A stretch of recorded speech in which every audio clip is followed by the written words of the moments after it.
காஷ்மீர் பஹல்காம் தாக்குதல் விடயத்தில் இலங்கை நடுநிலையான அணிசேரா பங்கை வகிக்க வேண்டும் என்று பாகிஸ்தான் எதிர்பார்ப்பதாக கொழும்பின் ஊடகம் ஒன்று தெரிவித்துள்ளது. ராஜதந்திர தரப்பை கோடிட்டு இந்த செய்தியை குறித்த ஊடகம் வெளியிட்டுள்ளது.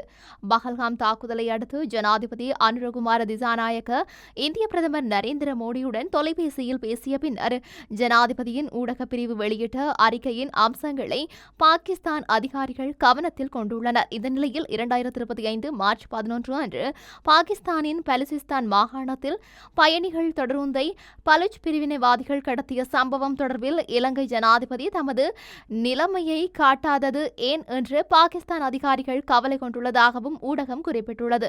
பாகிஸ்தான் எந்த வடிவத்திலும் பயங்கரவாதத்தை மன்னிக்கவில்லை என்று வலியுறுத்தியுள்ள குறித்த ராஜதந்திர தரப்பு பஹல்காமில் என்ன நடந்தது என்பது குறித்து சர்வதேச விசாரணைக்கு பாகிஸ்தான் தயாராக உள்ளது என்றும் தெரிவித்துள்ளது.